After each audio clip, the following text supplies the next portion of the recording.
Being a bird, I was trembling with pain. My eyes started swelling up with sorrowful wounds. Sore sockets made my eyes heavy. I couldn't fly. My vision was threatened.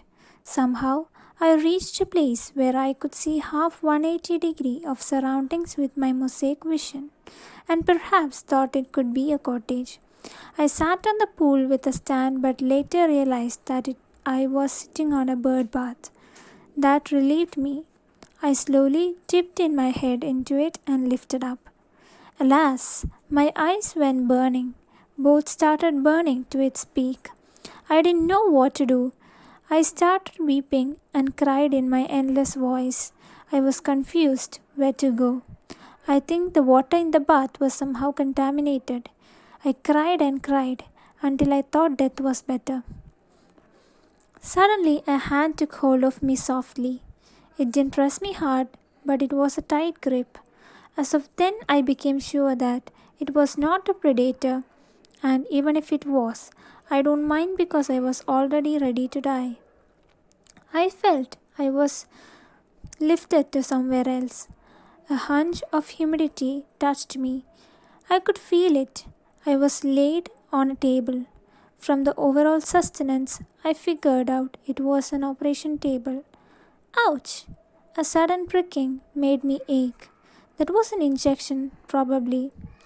Anyway, it hurt me so much. Just after that, I opened my eyes. I could not open one. It was covered with a band-aid. As soon as the effect of local anesthetic subsided, pain started eating me again. But I was grateful and I knew I got operated with one eye. I started observing the ambience. I could see a white coat moving beside me. Then it went to the shelf to fetch some medicines. Then it came back to me and dropped an eye drop in the right eye. Eee! It was a bit early when it reached my throat. I took a sleep. Then as soon as I got up, I opened my right eye to feel surprised. It was clearer and better than any before. I was happy and hopefully I stayed back on the table for my eye band-aid to get removed. After some time, the doctor came back to me and removed my eye band-aid. It started pulling my feathers out, but it was worth it.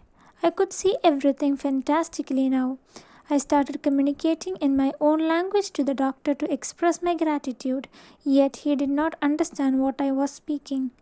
I made my voice clear and started speaking again. For the second time, he understood I was expressing my gratitude. He smiled at me and took me to the garden. From his hands, he let me fly above again. From there, it was a never-ceasing journey. I thought I would gift him something, but it might take few years for me to do that. That was my conscience telling me. I decided to collect some seeds and give it to him. For that, it might take a long time. Yet I promised myself I'll do that. The next year, I decided that I'll stop my seed collection and carry them to him. I flew back to the cottage. It took me great time to find that place again because all the landmarks have changed. Finally, I found that bird bath again, but I could not see any animals or birds around that cottage. Even the cottage have changed in its appearance. One window was open through which I found a way to inside. As soon as I got inside, I was surprised to see a lot of people who were strangers. It seemed like a joint family. Suddenly, I heard someone call out, "Parrot!" For my frightening, one hand got a grip on me. Then, I'm in a cage, starving to the core. No one fed me. Days passed away. Being in the cage, I realized that it was the man's sons and daughter-in-laws who operated me. The latter had already died.